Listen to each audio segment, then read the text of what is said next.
So it's like 6 a.m. and I just woke up and we got another post from GGG. Now, I didn't cover the last one because I didn't really feel that it was substantial enough to even be worth covering. It had some decent changes. I'm not going to go over those here because they're already like a week and a half old, and I'm sure you've seen someone else talk about them. However, the next set of upcoming changes has one particular line that is kind of telling on the future of 3.19. So I know you guys haven't been getting a lot of content from me, and that is by design. There's not really a ton for me to cover at the moment. I am streaming Path of Exile still. I am going to make a full feedback video when I am done exploring everything there is to explore with the updates of 3.19. You'll get that sometime soon, and then after that, maybe a couple videos of normal content, but it's not looking like there's going to be much else for 3.19. So let's jump in and look at the little bit of what we got. All right, so these are going to be the changes that we are going to be getting in an upcoming patch. They say they'll be making some further small changes to the Lake of Kalandra expansion, and they're going to tell us what we're going to do. In a previous post, we mentioned we were discussing issues related to Magic Find culling feeling mandatory, as well as cases where it feels bad to get a lot of quality currency or flasks killing a monster with specific arch nemesis modifiers. In both of these cases, our discussions are ongoing. However, in order to provide a bit more certainty, we can say that we don't have easy solutions for these issues mid-league, and we will be looking at what's possible for 3.20. So, this essentially means that the Magic Find color meta, whatever you want to call it, if you don't like the current situation of 3.19, I typically believe GGG when they say that they'll be looking towards 3.20, even if they say, oh, well, we might be able to do something that's never really been the case before. They say it's going to be next patch. Almost assuredly going to be next patch. So I will give my full feedback on this whole meta and all of the problems with it and what I think can be fixed in an upcoming video where I go in depth on pretty much all of the changes this league, my feelings after playing with them and all of that. But let's talk about what we're actually going to be getting now. So they're planning to remove gems as a possible reward from tier 3 and tier 4 generic counters in the Lake of Kalandra. For the most part, these will be replaced by currency chests. Now, I wonder when they say generic encounters, do they just mean everything? Because one thing that was pretty upsetting to me when I was messing with the Lake of Kalandra is that I got one of the the high tier boss tiles. I don't remember what it's called, but the one that's like the big boss where you fight like 4 or 5 map bosses at one time. It was essentially the highest tier, Tyranny or something like that. And I got a gem box from it, and it literally just dropped almost nothing worth of items. Like, it was stuff that I literally couldn't even sell, like level 21 conversion trap, things like that. And to be honest, it feels pretty bad. I really genuinely don't understand what they're doing with Lake of Kalandra, why it's not more impactful than it is currently. The loot, from what I can tell, I think that right now, the amount of money that you can get back from a like super juiced Lake of Kalandra is like 65 chaos per little tablet, I think. There may be some ways that you can make more money than that, but it really genuinely just doesn't feel like a great mechanic. The vast majority of the power that we're getting from Lake of Kalandra is literally negative lightning resist and negative projectile speed. Those two things are kind of enabling like a few builds to be really powerful. Oh, and I guess negative charges now as well. Like, these things are allowing a few builds to be kind of powerful, and that is about it. For an overall mechanics, like entire call to fame, when we're talking about player power being like a couple mods on a few pieces of jewelry, is a little sad. Now, they said we're planning to reduce the number of monsters that spawn in the reflection of the dream encounter. I think this is Breach. Additionally, we're planning to reduce and open the close time of the Breach. Yeah, I think Reflection of the Dream is the big boy Breach encounter. This is both for reasons related to performance and the difficulty level in the encounter. I guess that's fine, but it really doesn't fix anything. Breach is kind of useless in Lake of Kalandra, as Lake of Kalandra itself is pretty useless. We are getting some pretty good changes to Arch Nemesis, though, which should be really solid, and these I am super happy about. We are lowering the duration of the Shocked Ground on Death from Electrocuting Arch Nemesis mod from 25 seconds to 10 seconds.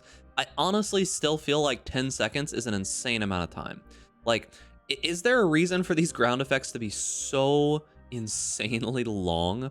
Like, 10 seconds is an insane amount of time in Path of Exile, honestly. So much can happen in 10 seconds. I feel like it should be like 5. We're also removing the damage from Permafrost's cold damaging ground area. Thank goodness, because cold damaging ground area is actually so hard to tech against in any way whatsoever that I'm very, very happy that they're getting rid of this. So any time that like vortex ground or cold damaging ground can go away, or like lightning damaging ground and stuff like that. Anytime those are removed, I'm a super happy camper. The area only applies chill now. That's fine. We're lowering the duration of incendiaries fire damaging ground area from 4 seconds to around 3 seconds.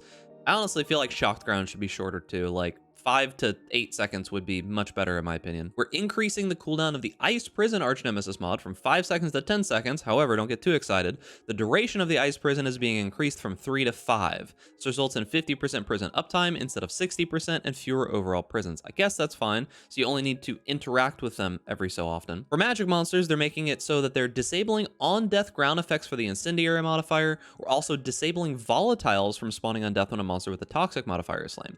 This is really good, but in general, these on-death effects are just, to use their own word, they're toxic for the game. Honestly, I really just genuinely don't enjoy most of these on-death effects because they either linger too long or they interrupt the flow of the game too much. Because the thing about these on-death effects is that the only time that they really ever cause problems is that you'll kill a monster, it'll drop something good, and then while you're looking at the good thing, while you're stun locked from looking at the good thing that dropped on the ground, however rare that is, all of a sudden you're like, oh, I'm dead because I was looking at the items on the ground instead of the like 15 projectiles that just exploded in my face. So not super cool, but it is what it is. Probably the best change that we've gotten in a while is that flasks will be able to have fractured modifiers, which is, I guess, them justifying the fact that flasks are going to drop from in power to elements conversion. This is cool, but it genuinely doesn't do a ton. Flasks are not super hard to roll. Like, they really genuinely aren't. You only need 2 mods on them. It's not super expensive to be able to buy a good flask, but this does make it easier to find flasks that are good and to roll flasks that are good, so I mean, I guess that this is fine. I don't have any problems with this, but it's just another step of them trying to justify like giant stacks of flasks dropping, so it is what it is. We're planning to increase the chances for the Will of Chaos and Deadly End Ultimatum aspects to drop from the relevant bosses. Yeah, it's kind of weird that Ultimatum basically is just like not even approachable at this point because they put the drop pieces in such weird locations that most people aren't even getting these items and we're not even really fighting the ultimatum boss. It's super strange where these items actually drop, and I don't know why they decided to put them in such weird places. I really would have liked these pieces to just drop from like random Vol themed map bosses instead. That would make way more sense because where they currently drop is way too specific. So we have a small patch coming out in the next couple of days with some very minor fixes, most of which is unrelated to the above changes. We'll get this set of changes out as soon as we can. And that is going to be it for the video. This is probably one of the last like League update videos you'll get from me. Other than this, I'm going to give my major feedback video where I talk about, you know, I've really been hashing it out over at stream, twitch.tv/BigDucks if you haven't come and hang out with me over there. Really been hashing it out, really been trying to like drive these points home and argue and try to just figure out like really what my feelings are about like the arch nemesis changes, about loot in general, about harvest, about crafting, about all of this. I've been trying to interact with specifically these things. Like in the last couple of days, I've spent I don't know how many hundreds of divines right now crafting high tier items to see how high-end crafting actually feels right now. And to be honest with you, it doesn't feel really great when those items brick. It feels really bad most of the time because when you get that bricked item and you can't fix it with, you know, like harvest reforged suffixes or harvest reforged prefixes, it feels really bad. And it's just such an unfortunate thing to happen that just kind of like completely pulls the wind out of your sails. Not really great. Next thing I'm going to be looking at is I'm going to be looking at harvest farming. I'm going to be looking at just like generic Alkan Go mapping, which is, I've been doing a decent amount of it and it seems okay, but you're going to get some more specific feedback from me in a upcoming video, so make sure to look forward to that. But as I said, unfortunately 3.19 looks like it's pretty much done. It looks like they've packed up shop and they were working on 3.20. So looking back in history, 3.120 is either going to be like the patch that kills PoE, or it's going to be one of the best patches that we've ever had with some of the most impactful changes that we've ever had, but we'll see if that's copium or not.